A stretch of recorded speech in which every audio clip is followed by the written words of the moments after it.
Yo voy a proponerles empezar por lo católico, es decir, rezando, ¿no? Vamos a encomendar este taller y todo lo que en él ocurra al Espíritu Santo. Ponemos toda la actividad que desarrollemos entre hoy y mañana en manos de la Virgen. Y les propongo empezar con un Dios te salve María, llena eres de gracia, el Señor es contigo. Bendita tú eres entre todas las mujeres, y bendito es el fruto de tu vientre, Jesús. Santa María, Madre de Dios, ruega por nosotros pecadores, ahora y en la hora de nuestra muerte. Amén. Bienvenidos. La escuela católica necesita una urgente autocrítica si vemos los resultados que deja la pastoral de muchas de ellas. Una pastoral concentrada en la instrucción religiosa que a menudo es incapaz de provocar experiencias de fe perdurables. Son palabras del Papa Francisco en su exhortación posinodal Christus Vivit. Sería un buen punto de partida, desde luego, hacer este análisis, pero no hay tiempo para ello. Y por lo tanto, hemos enfocado este taller para tratar de abrir nuevos horizontes a la escuela católica, para intentar arrojar una luz que le permita afrontar su misión con valentía, con humildad y sobre todo con fe. Pues sin una gran fe no será posible este reto. Una fe que debe cimentarse en las palabras del Maestro de Maestros. Yo estaré con vosotros hasta el final de los tiempos. El cardenal Robert Sarah, que para mí es una de las voces más proféticas de la Iglesia en este momento, ha puesto en la inauguración de este congreso de manifiesto hasta qué punto la educación es importante para la misión de la Iglesia, que él la situaba en el corazón mismo de su misión. Comencemos diciendo una obviedad. La escuela es subsidiaria de la familia. Se debe a ella y a ella responde. No vamos a entrar en las polémicas declaraciones de la ministra de ayer porque van a ser largamente debatidas en estos días, ya en las ponencias de esta tarde, mañana seguramente. Quizá la ministra hubiera ido muy bien leer la carta preciosa y poco conocida de la Declaración de los Derechos de la Familia, que Juan Pablo II escribió en el 83, el 22 de octubre, que además es el día de su fiesta litúrgica. Decía así: por el hecho de haber dado la vida a sus hijos, los padres tienen el derecho originario, primario e inalienable de educarlos. Por esta razón, ellos deben ser reconocidos como los primeros y principales educadores de sus hijos. Aunque, como decía, el derecho a la educación de los hijos por parte de sus padres está cada vez más cuestionado, como recuerda también Monseñor Sara en este mismo foro, esto supone, el hecho de que la familia sea quien eduque a los hijos, supone que la familia siga subsistiendo.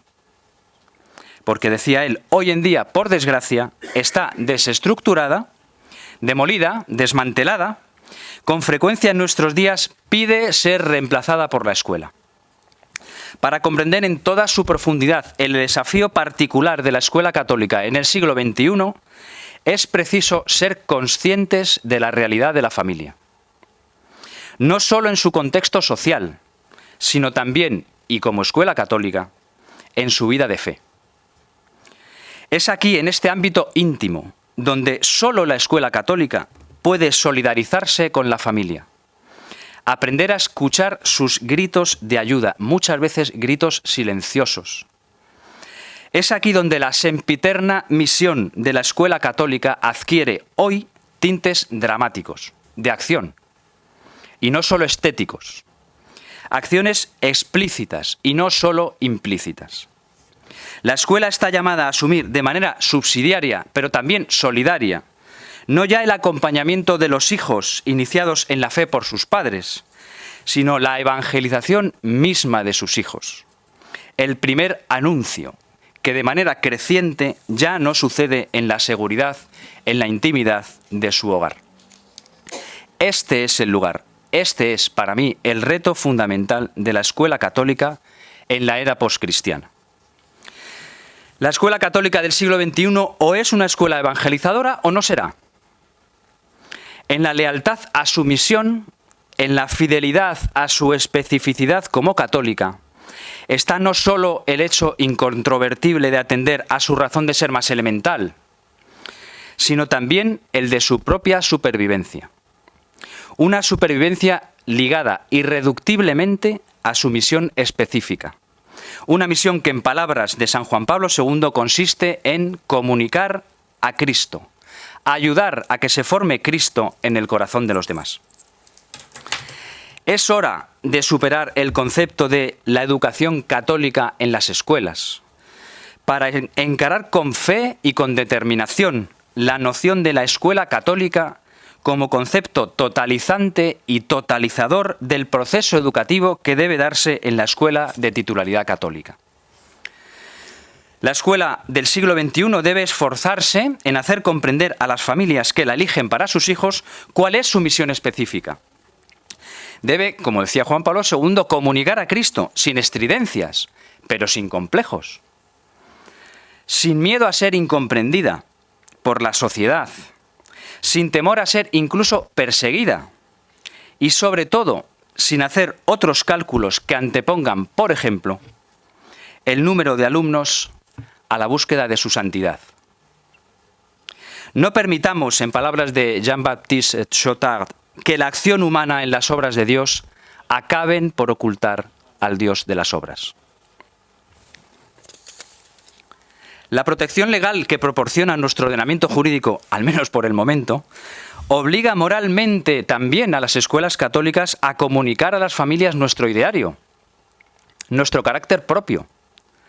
Solo después de darlo a conocer y ser aceptado libremente por las familias que nos eligen, podremos desarrollarlo en plenitud con sus hijos y exigir a los padres su respeto y cumplimiento. No darlos a conocer por acción o por omisión puede perjudicar gravemente el ejercicio de la libertad de estas familias en su proceso tan importante de elección y también dificultarnos a nosotros nuestra determinación en su pleno desarrollo. Tenemos todo el derecho de ofrecer a las familias una propuesta claramente católica, evangelizadora, que proponga en el conjunto de sus acciones educativas y formativas un mayor conocimiento, que en muchos casos podrá ser un descubrimiento, de la persona de Jesús. La igualdad de oportunidades y la libertad de acceso al centro educativo por parte de las familias es clave para que nosotros podamos ejercer también nuestro derecho a ofrecer, para quien la quiera, una escuela de ideario católico. Pues teniendo claro el contexto de la escuela del siglo XXI, que es diferente al de otros tiempos no tan lejanos, y conociendo la situación de las familias, siendo conscientes de la descristianización de nuestra sociedad, propongo para su posterior debate, hoy o mañana, las que a mi juicio son las 3 claves de la escuela católica del siglo XXI. En primer lugar, la escuela católica del siglo XXI debe ser radical. Radical en el sentido etimológico del término radix, que significa raíz. La raíz es aquello que se refiere a lo fundamental, a lo esencial. Nada tiene que ver esta afección, por tanto, a la del término extremista. Una persona o una institución radical, desde este punto de vista original, o sea, de origen etimológico, es una institución o una persona que busca en la profundidad, a veces en lo escondido, la raíz, la esencia de aquello que contempla, estudia o desarrolla. Ya hemos visto antes en palabras de Juan Pablo II que él cifraba la esencia, la raíz de la escuela católica en la comunicación de Cristo. La raíz, por tanto, consiste en comunicar a Cristo, porque Cristo no es un qué, es un quién. Es una persona que está viva. Y la escuela católica tiene la vocación, la llamada, de comunicar a sus alumnos. Sigue diciendo el Papa Magno, sí, se trata ante todo de comunicar a Cristo, de ayudar a que su evangelio ennoblecedor eche raíces en el corazón de los alumnos. Por ello, sed fuertes al perseguir estos objetivos. La causa de la educación católica es la causa de Jesucristo y de su evangelio al servicio del hombre.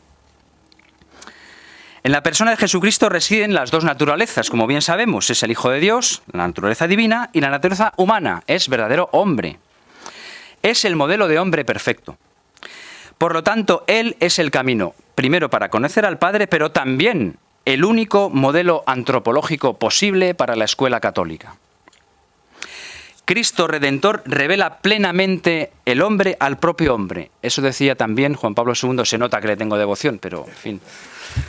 En su primera encíclica, ¿no? Redemptor Hominis. Y esta es la razón de fondo por la que todas las ideologías, todas, que contradigan o atenten contra este modelo antropológico, deben chocar con las puertas cerradas de la escuela católica. Pienso de manera particular en la ideología de género, la cual, en palabras también del Papa Francisco, constituye una colonización ideológica totalizante, igualitaria, que niega la diferencia y la reciprocidad natural del hombre y de la mujer. Esta presenta una sociedad sin diferencia de sexo y vacía el fundamento antropológico de la familia. Esto es una cita de Amoris Laetitia, el número 56. Pero no solo esta ideología está a las puertas de nuestras familias y nuestras escuelas. En el siglo XXI, sin ninguna duda, tendremos otras. Tendremos que lidiar más pronto que tarde con la llegada del transhumanismo, del posthumanismo, y contrastar nuevamente sus cantos de sirena para el hombre moderno con nuestro modelo de hombre eterno, Cristo Jesús. En segundo lugar, a mi juicio, la escuela católica del siglo XXI debe ser apostólica. Supone un contrasentido concebir una escuela católica que no sea a la vez apostólica. Y la clave de ese apostolado reside, sin ningún género de dudas, en los maestros. Haríamos bien en la escuela católica si recuperásemos ese término también para las etapas de secundaria y de la enseñanza superior. El maestro de maestros, la persona de Cristo, con su corazón palpitante, vivo, deseoso de encontrarse con todos los alumnos de la escuela y con sus familias, necesita hallar en ella maestros que le conozcan, que le traten diariamente, que tengan una relación íntima con él, que le amen profundamente y que estén deseosos de darle a conocer a los demás. En muchas ocasiones, esta labor del maestro será un refuerzo, desde la escuela, de la vida de fe alumbrada ya en las familias y vivida en la parroquia. Pero en no pocas ocasiones, y yo diría con carácter creciente, deberá constituirse en cauce de primer anuncio, como veíamos antes. ¿Cómo puede configurarse una escuela en esta clave si sus maestros no son apóstoles? ¿Cómo hacer un primer anuncio de aquel a quien no se conoce? De la misma manera que no se puede hablar de una escuela católica si ésta no sitúa a Cristo en el centro de su acción, no podemos hablar de una escuela apostólica si sus maestros no son apóstoles. Y no nos referimos solo al profesor de religión, de quien evidentemente la fe se le presupone, ¿no? Sino fundamentalmente, y precisamente por eso, a todos los demás. Qué buen maestro sería San Pablo, cuando decía en su primera carta a los Corintios, ¿no? ¡Ay de mí si no evangelizara! Si lo hiciera por propia iniciativa tendría recompensa, pero si lo hago por mandato, cumplo una misión encomendada. En estas palabras de Pablo deberían reconocerse todos nuestros maestros, sin excepción y sin matices. Los responsables de las instituciones que somos titulares de escuelas católicas, debemos saber, en palabras del escrito del Concilio Vaticano II sobre educación, de la Gravissimum Educationis, que, abro comillas, de ellos, de los maestros, depende sobre todo el que la escuela católica pueda llevar a efecto sus propósitos y sus principios. Y para terminar, por último, el tercer punto que para mí es crítico para que la escuela católica del siglo XXI sea evangelizadora, es que debe ser testimonial. Como conclusión lógica de una escuela radical centrada en Cristo y apostólica, encontraremos siempre una escuela testimonial. Si la escuela está transida de este espíritu apostólico, entonces la escuela es testimonial. Por tanto, está dispuesta a dar testimonio de su fe, en la vida pública y en la vida privada. Dar testimonio como instituciones y cada uno de sus miembros también como personas. Así lo recuerda a los maestros el documento del concilio, que decía antes, la Gravissimum Educationis, unidos entre sí y con los alumnos por la caridad y llenos del espíritu apostólico, den testimonio, tanto con su vida como con su doctrina, del único Maestro Cristo. Esto se lo decía a los maestros. Yo tuve la fortuna de participar en un encuentro de jóvenes en Roma, preparatorio para el Sínodo de los Jóvenes. Y en una de las conclusiones que ellos mismos expresaron y que quedó escrita en el Instrumentum Laboris, decían textualmente esto: muchos de nosotros tenemos un gran deseo de conocer a Jesús. Por ello recalcamos que queremos testigos auténticos, hombres y mujeres que expresen con su pasión y su fe su relación con Jesús y al mismo tiempo que animen a otros a acercarse, a encontrarse y a enamorarse de Él.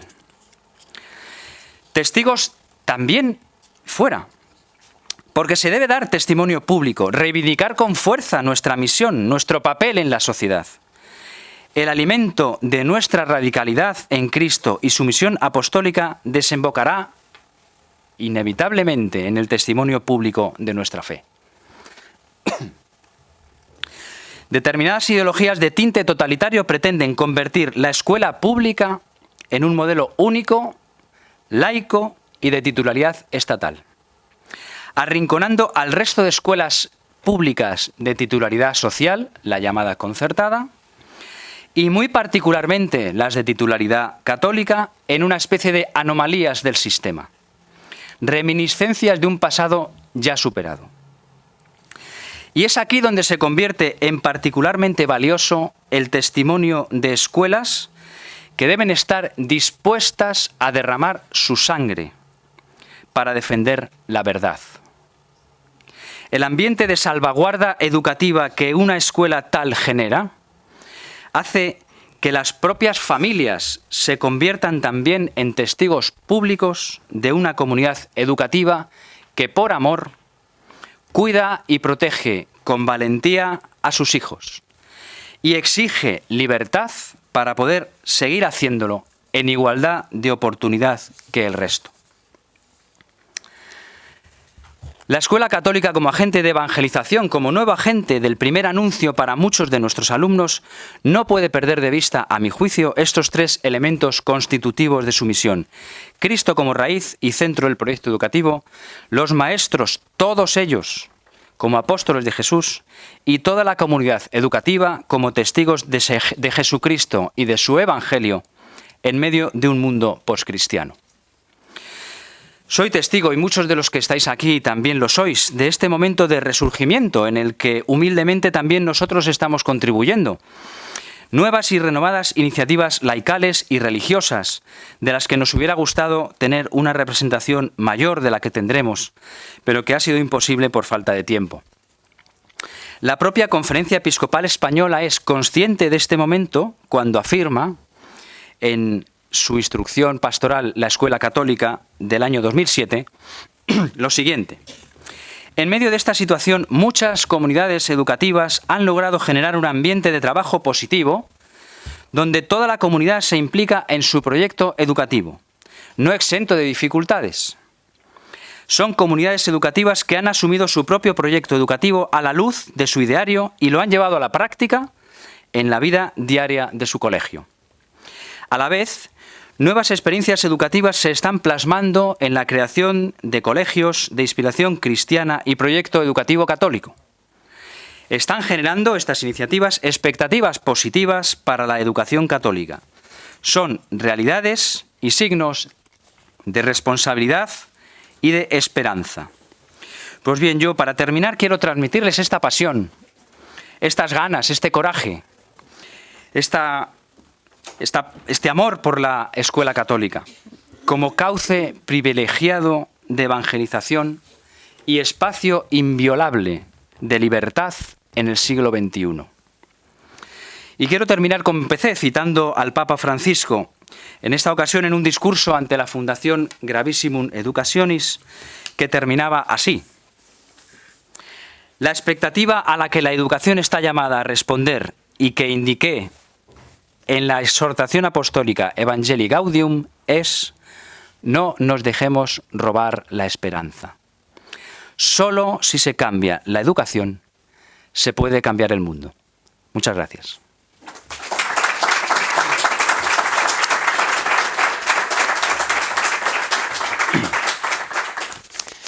Bueno, ahora voy a presentar a la segunda compareciente. Se llama Sofía, es una alumna de uno de los colegios Juan Pablo II y le hemos pedido, con la intervención del Padre Ángel, que fuera capaz, y así lo va a hacer y se lo agradecemos, de dar un testimonio de lo que para ella supuso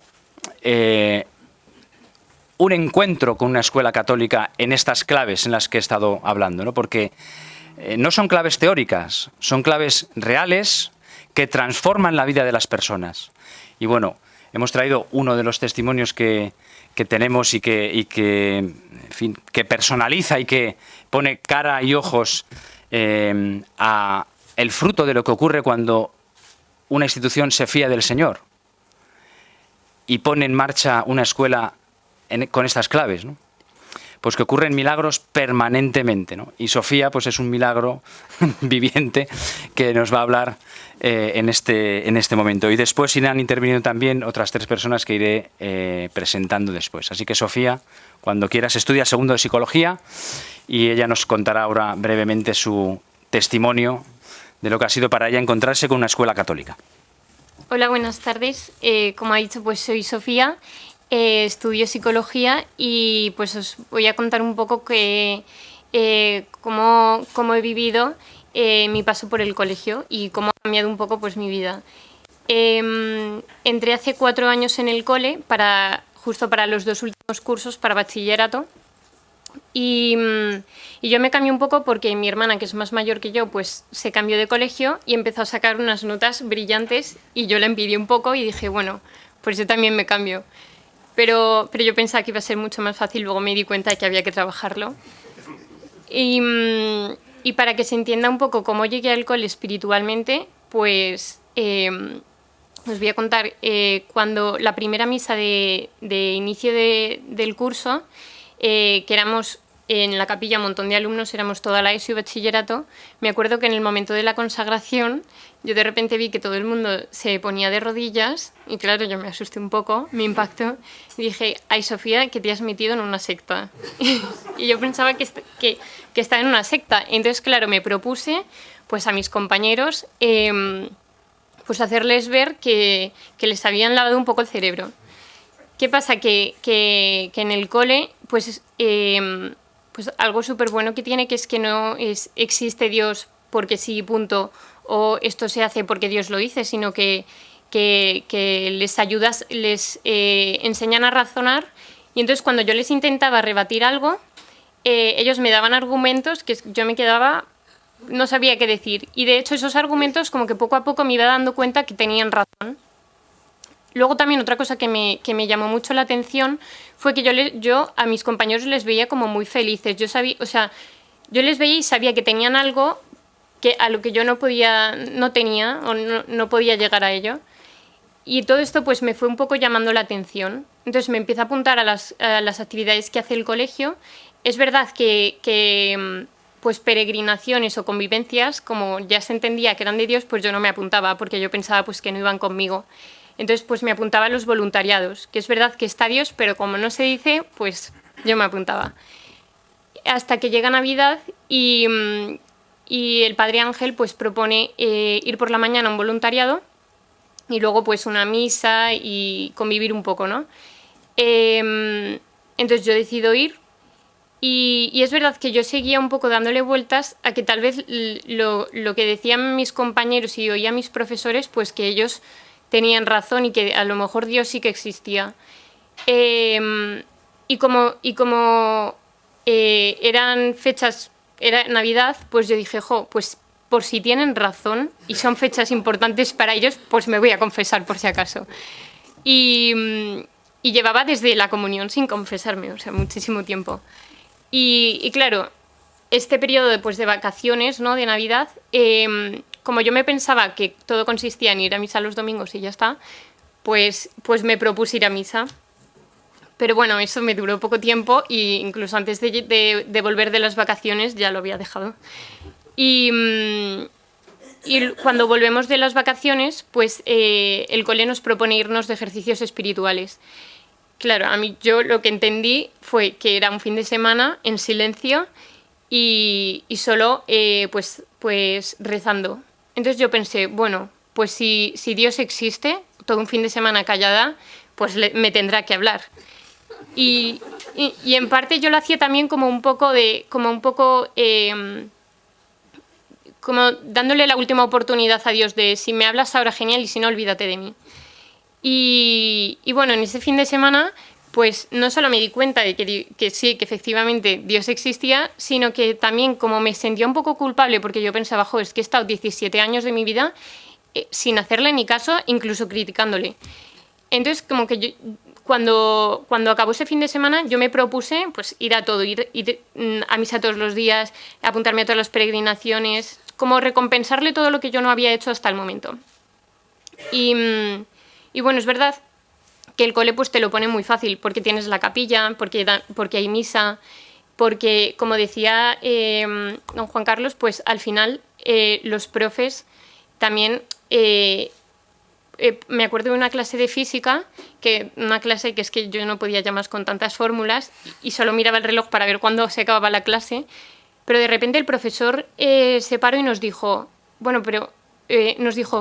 a mí en la universidad me pasaba lo mismo que a vosotros, pero de repente me paraba y pensaba, jo, qué grande es Dios, que a nosotros que nos cuesta tanto entender esto y Él lo fácil que lo ha hecho, ¿no?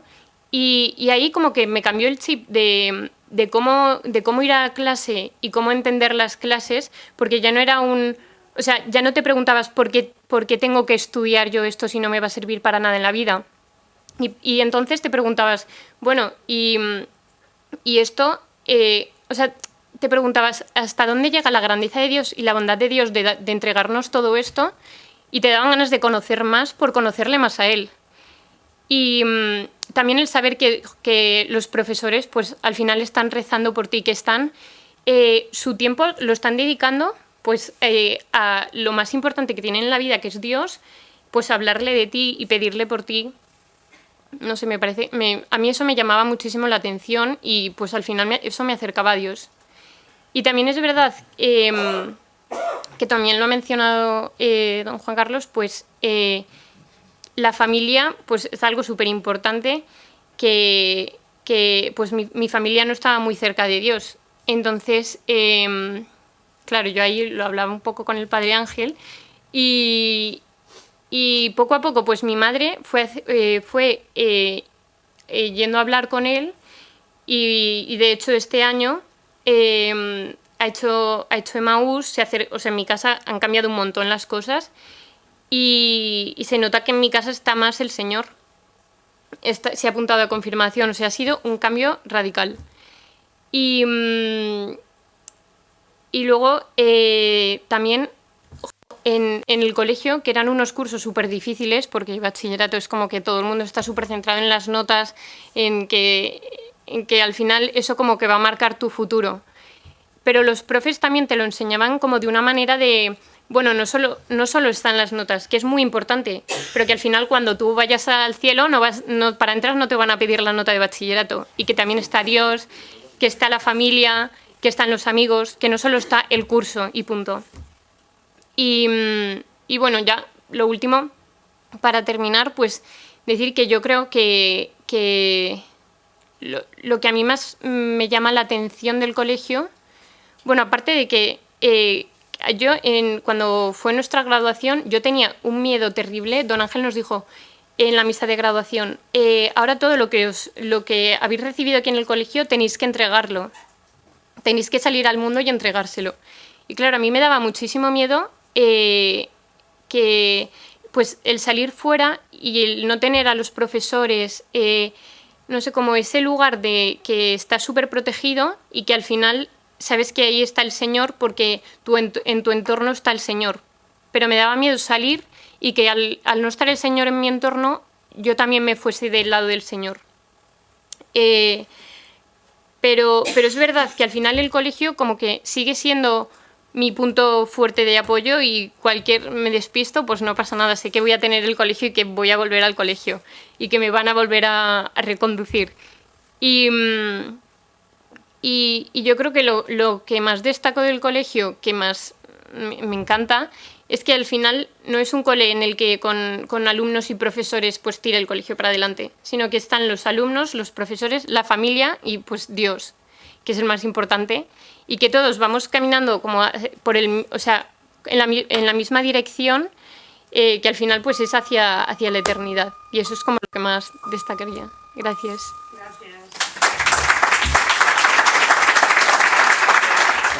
Entonces vamos a dar la palabra a María Carbonell, que es la directora de la Fundación Diocesana de Colegios de Córdoba, la Fundación... Santos Mártires. Santos Mártires, perdón, se me ha ido ahora mismo el nombre.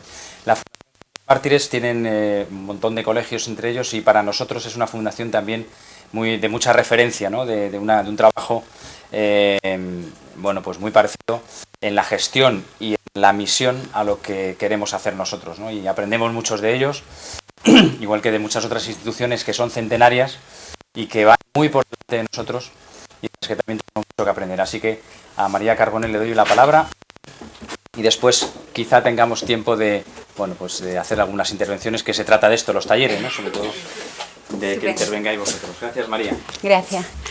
Bueno, yo soy andaluza, entonces como hay prisa, el único peligro es que puedo que abre súper rápido. Si me acelero mucho, me hacéis así y yo intento frenar un poco, ¿no?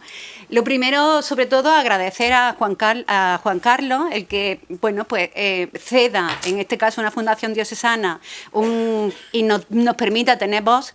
Ya veis que el andaluz me sale. Pero, sobre todo, agradecerle, y aprovecho que hay un público, porque en la Escuela de Ideario Católico necesitamos personas valientes, y en este caso, él, personalmente, pero también la institución que preside, pues ha liderado batallas con un alto riesgo para su propia institución. Entonces, mis primeras palabras es de agradecimiento, porque además nos ha venido muy bien a todos. No sé si alguien te lo ha dicho, pero me tocaba. Bien, dicho esto, como tengo poco tiempo y un poco se me ha pedido que me centre en el tema de apostólico, intentaré hacerlo, porque intentaré no divagarme. Y por eso tengo aquí unos apuntes, ¿no? El ser apostólica, como dice, es tener apóstoles. Entonces, en aquellos colegios de ideario católico, en los nuestros, tiene que haber apóstoles. Yo le digo a mis docentes, incluso a mí en foro de empleo, me han permitido a veces hablar de la Fundación Diocesana. Y hay un montón de futuros candidatos que estaban buscando trabajo. Yo le decía, aquí es muy sencillo. En Google o cualquier empresa que se dedique a temas tecnológicos, es apropiado ir con chanclas y pantalonetas cortos. Y lo compramos. ¿Por qué? Porque es cultura de empresa. ¿Vale? Si vas a trabajar en el mundo financiero, casi mejor, estás con el dinero del otro, la corbata, la chaqueta y las chanclas dejas para los fines de semana. ¿Por qué? Porque es cultura de empresa. Señores, ideario católico, cultura de empresa. ¿Cultura de empresa qué es? Es que somos un colegio que vive el modelo antropológico del hombre. Bien, dicho esto, si realmente nos creemos que nos dedicamos a esto, yo creo que de las ponencias de abajo nos decían, tomaros tiempo, reflexionad. Todo está complicado. Hay tanto ruido, pero ruido de nada. Hay mucha soledad, pero de nada. Todo es vacuo. Entonces hay que pararse y pensar, ¿no?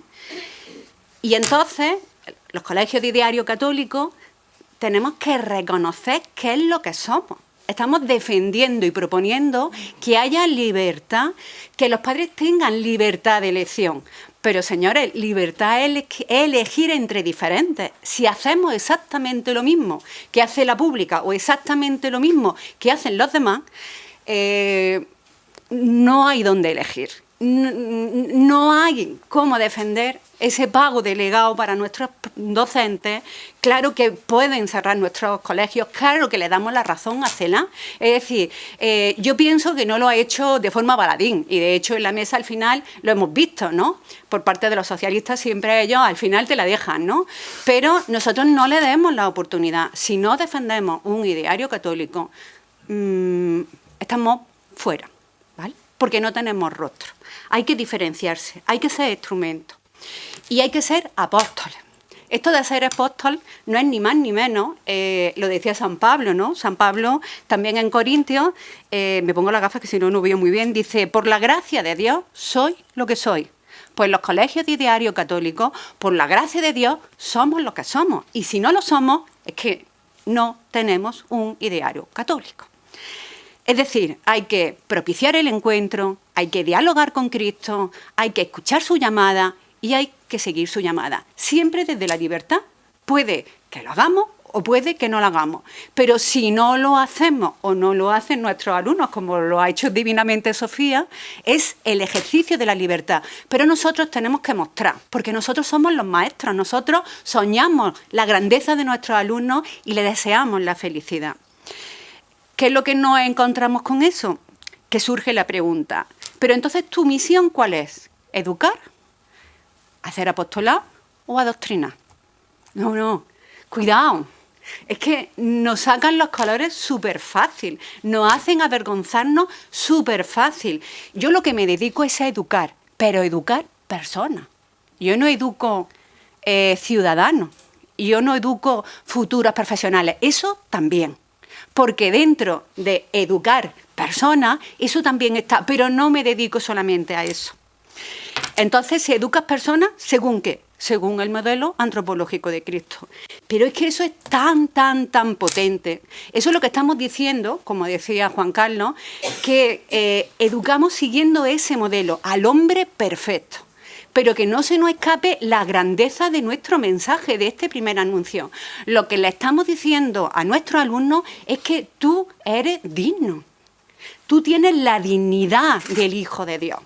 Toda esa dignidad desde el momento de la concepción y hasta el momento natural de tu muerte. Esa dignidad. Y además ha sido regalada por Dios Padre. Te lo ha entregado y además a un precio altísimo, el precio de la sangre de su Hijo. Hay tanto que se soluciona si no lo creemos.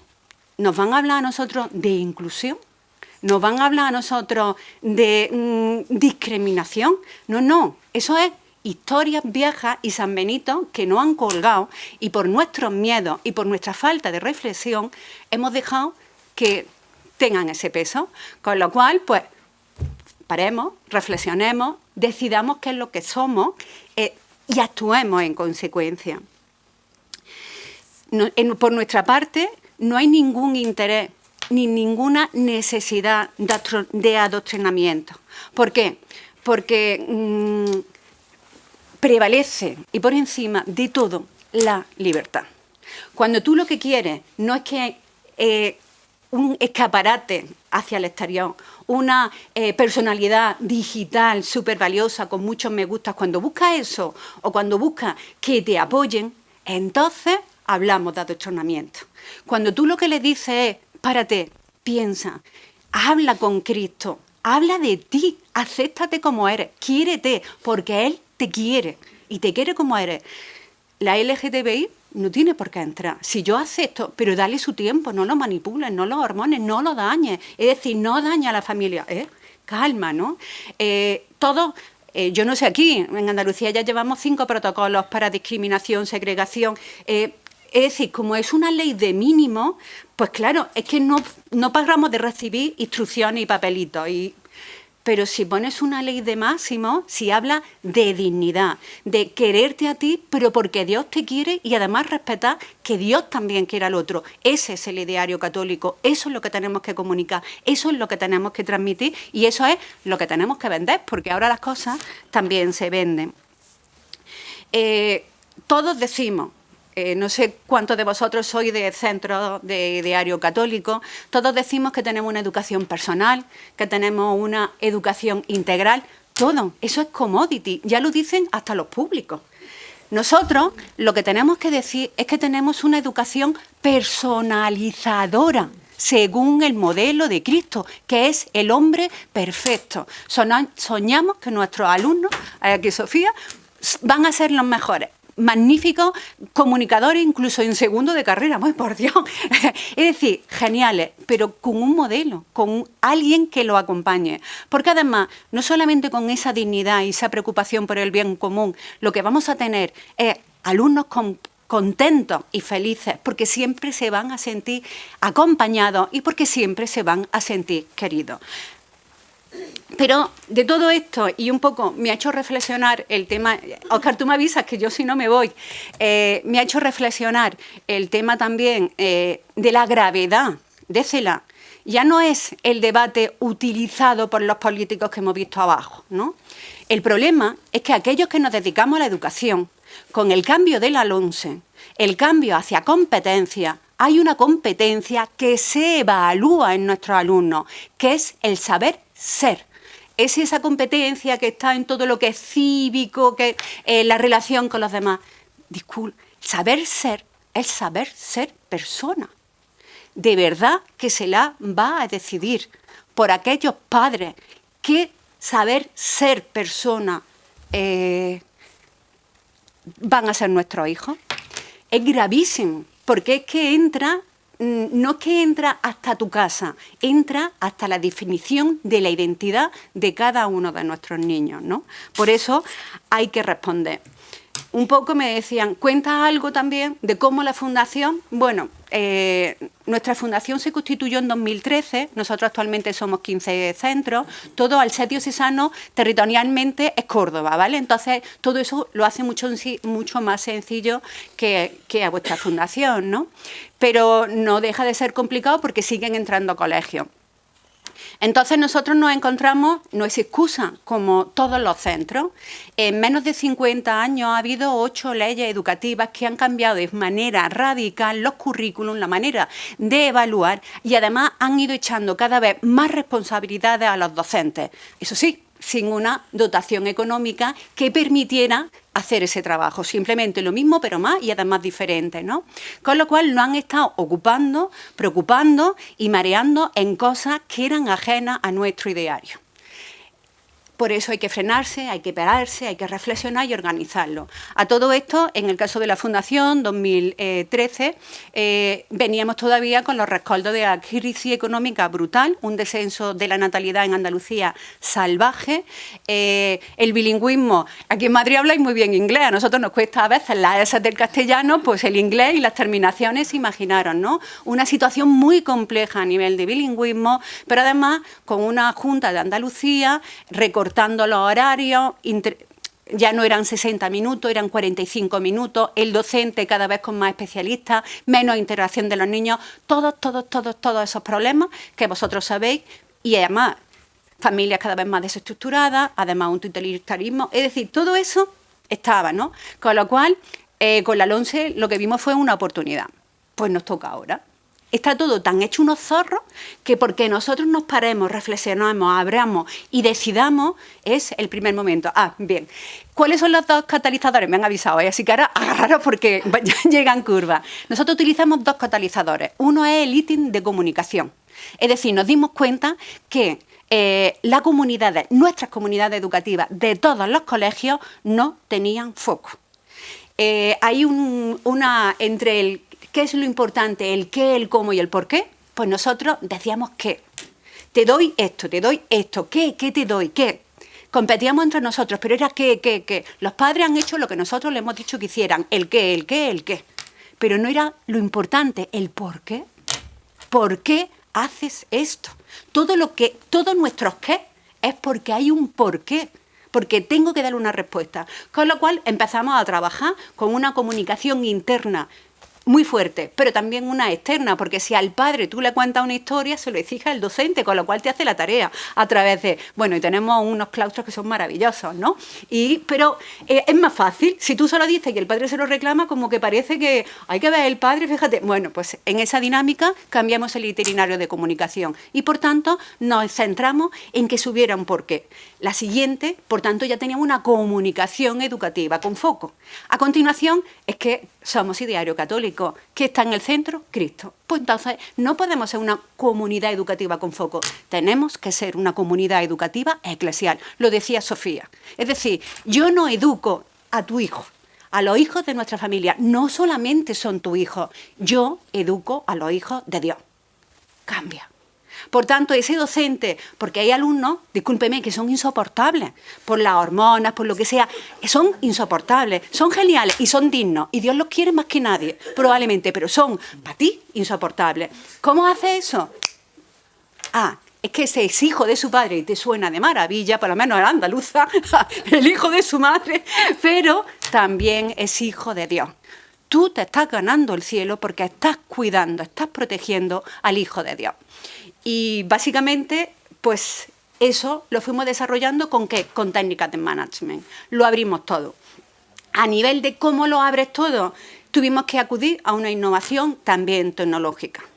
Porque no había tiempo, porque los políticos, que son muy astutos, saben ocuparnos y preocuparnos. Y si no tienes una herramienta digital que te permita hacer programaciones, que te carguen las programaciones, ya no solamente para hacer una ASI significativa o no significativa, ya eso es charloteo del nuestro, ¿no? Sino porque al final tú tienes que hacer un perfil, algo, un soporte, que no sea un papel que pase de maestro a maestro, que te permita negociar por departamento y hacer una integración vertical. Porque si tú dices que Cristo es el centro, si tú dices que la persona es lo importante, si tú dices que es digno y que tiene y que vale y que puede, tú tienes que también pueda en las notas. Y no lo aprobamos por la cara, no, simplemente somos coherentes con nuestro mensaje. Y esa coherencia con nuestro mensaje implica que se le da tantas oportunidades como sean necesarias hasta que se produzca el aprendizaje. Y eso lo sabemos en lo humano, en lo profesional. ¿Por qué? Porque nosotros vivimos la Pascua. Es decir, ideario católico, muy católico y Cristo en el centro. Muchas gracias.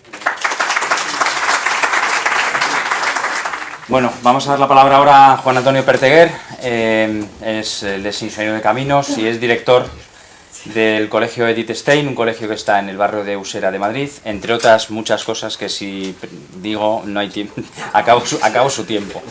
Una persona de la que yo también he aprendido mucho y que, bueno, pues es un referente en el mundo de la educación de hoy, no solamente la educación católica, sino la educación en general y particularmente la católica. Así que, Juan Antonio, pues tienes la palabra.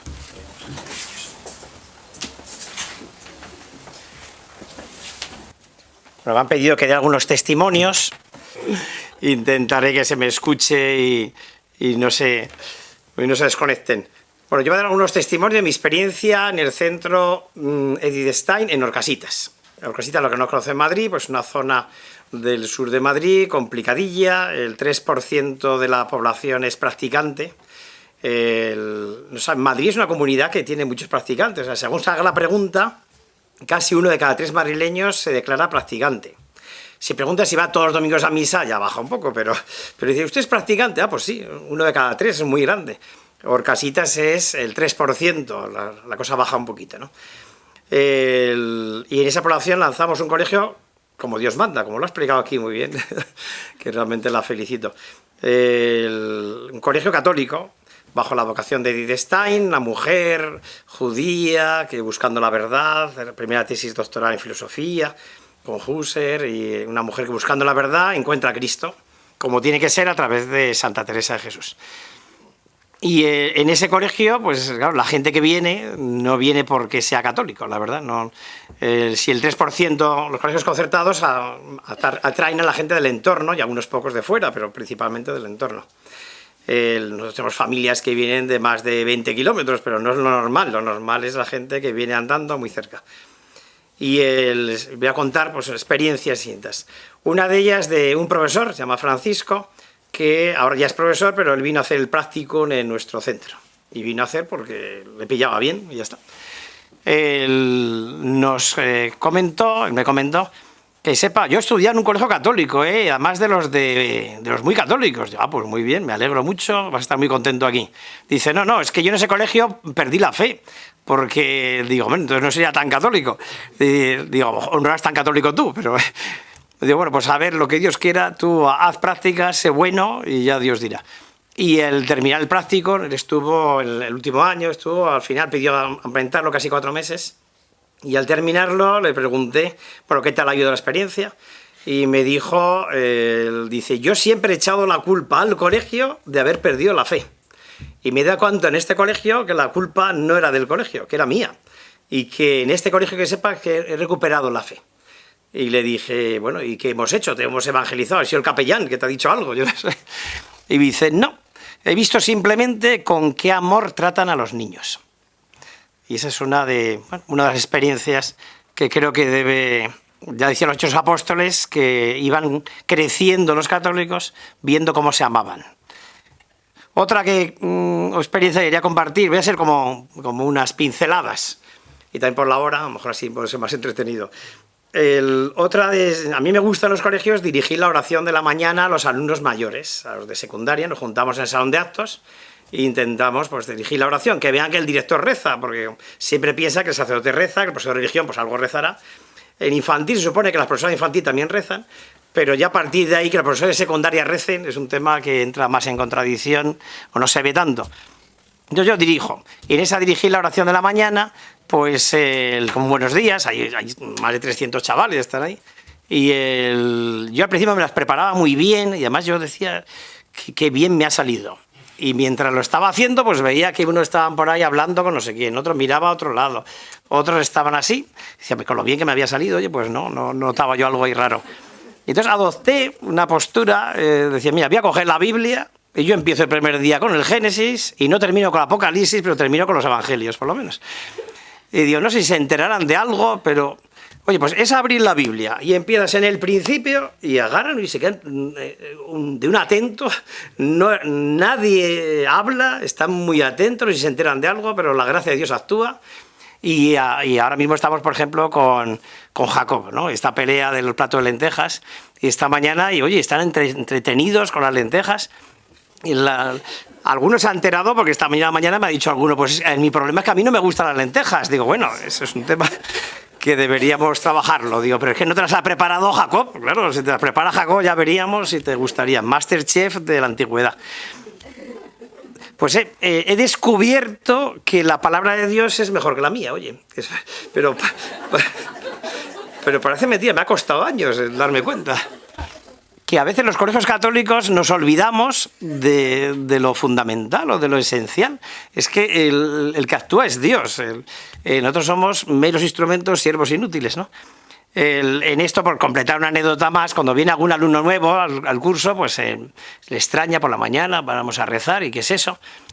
Y me acuerdo ahora en octubre, pues uno de los nuevos, se llama Alejandro, me dijo, estaba yo fuera, estaba viajando en China y tal, me fui a China, volví de China, y a la vuelta me dijo, oiga, que hace una semana que no nos da misa por la mañana. Bueno, pues son anécdotas de la escuela católica, ¿no? Quería contarles alguna pequeña anécdota más, y como hay poco tiempo, pero una de ellas es de una niña musulmana, se llama Nasma, y la madre ha tenido serios problemas, pobrecilla, de violencia, una situación muy dura para la madre y para la niña. Y bueno, ha venido a nuestro centro y están encantados. Y yo, esta madre, ya lleva 3 años, ¿no? Pero cuando la pregunté el primer año, ¿pero por qué nos eliges a nosotros? ¿Por qué has venido a un colegio claramente católico? Y que tú eres claramente musulmana, vaya con su velo y va... vamos, no disimula. Y me dijo claramente, dice, porque yo tengo fe. Y he encontrado en este colegio, todo el mundo me ha hablado que aquí hay fe. Y lo más importante es Dios. Y yo sé que ustedes a mi niña la van a querer y la van a cuidar. Otra impresión. Otra que quería apuntarla, y ya con un par de ellas más le digo, esta ha sido el año pasado, Nosotros también tenemos formación profesional, y formación profesional tienes una pequeña dificultad, que los alumnos te llegan normalmente con poca autoestima, no se sienten muy queridos, porque nos han dado cuenta que Cristo les quiere, pero como ve que el sistema educativo no les quiere, pues no se sienten queridos, pues no se sienten queridos por CELA, no se sienten queridos por el sistema. Estos políticos que quieren preocuparse tanto de nuestros alumnos, pues no se sienten queridos por ellos. Y luego pues tienen su problemática personal, y además no son alumnos que tú has cogido con 3 añitos, evolucionando, sino te llegan ahí con 16, 17, 18, con los que sean. Y una de las niñas, las niñas, 19 años ahora tiene, 18 el año pasado, pues una de las niñas, por estas fechas un poco más adelante, se queda embarazada. Y en ese embarazo se lo cuenta a los compañeros de clase. Y los compañeros de clase lo primero que van es lo cuentan a los profesores. Y bueno, hacemos un plan, tal, y bueno, ya ha nacido el niño y sigue estudiando y ha salido el niño, es una gozada, ¿no? Y la pregunta, el testimonio que quería dar esta niña es, oye, ¿por qué se lo dijiste a tus compañeros? ¿Por qué se lo dijiste a los profesores? Si nos llevamos 3 meses juntos, 4 meses. Y lo dijo, porque si se lo digo a mi chico, me obliga a abortar. Pero es que si lo digo a mis padres, me obligan a abortar. Y si se lo digo a los compañeros, me ayudarían. Y yo he visto que este colegio me iba a ayudar. Yo creo que eso es lo que debe ser la escuela católica, ¿no? Y y por terminar, para una anécdota con nuestros hermanos separados, por alguna razón en nuestro colegio los protestantes nos tienen marcados como un colegio a elegir. Y además hay un pastor protestante por ahí que es que hace muchas canciones que cantamos los católicos. A mí me sorprende un poco cómo estamos, pero bueno, ¿cómo se llama? Vidal, uno que hay muchas canciones. Los que vayan a alguna adoración eucarística estamos cantando alguna canción de este pastor protestante. Porque así, como no tenemos católicos, en fin. El otro día me decía un amigo, oye, ¿tú conoces algún cura que crea en Dios? Digo, la cosa está difícil últimamente, pero bueno, aquí conocemos a algunos. Bueno, el caso es que somos elegidos, y una madre me trae una foto de la niña, Elena, que es una niña que hace esto de ballet, de esto que tiran cosas, gimnasia rítmica o como se llama eso, pero que tiran el lacito y no sé qué, y que lo hace muy bien y va ganando premios y tal. Y me trae una foto para que lo pusiéramos a la página web, pues, oye, qué orgullo de niña, tal. Y me dice, oye, es una familia protestante. Es que me cuesta decir evangélica, porque yo soy evangélico también, ¿no? Pero bueno, que protestaron, eso está claro, siguen protestando todavía, pues una familia protestante y que están encantados. En el colegio tengo claramente esta niña Nasma musulmana y esta niña protestante van a clase de educación católica. Yo les digo, yo tengo todo el respeto por usted, es decir, si usted es musulmana y no quiere tomar cerdo, no tengo ningún problema, pero usted tendrá que tener un respeto por el colegio, que es católico, es un respeto mutuo, ¿no? Y si no, libertad, vaya a otro centro, y el caso es que no se eligen. Y me dice la madre, el que me acaba de dar una foto de la niña, y me dice, hay algo en lo que yo personalmente no estoy nada de acuerdo con ustedes. Y digo, bueno, cuénteme, ¿qué pasa? Dice que es que mi niña ahora todas las noches coge una estampa de la Virgen María que usted le han dado y reza 3 Ave Marías. Y digo, qué monada, ¿no? Que le hará ilusión. Y me dice, no, porque esa estampa es una idolatría, porque lo dice la Biblia y tal. Y digo, y esta foto de su hija será otra idolatría, porque me acaba usted de darla. Digo, lo que pasa es que no teníamos cámaras de fotos en aquella época y no se la imaginamos, entonces la dibujamos y la llevamos como una foto. La señora, la verdad, que el argumento, digo, sí que si quiere me devuelve la estampa y yo le devuelvo la foto de su hija. Y no la convenció el argumento y se quedó con la estampa. Y la niña sigue rezando las 3 Ave Marías y es una de las niñas que más veces al día yo la veo en la capilla. La verdad que, pues en esas anécdotas quería decirles que recuperarla, como ha terminado Juan Carlos, con la esperanza. Realmente, si le dejamos actuar, Dios hará en nosotros maravillas. Muchas gracias.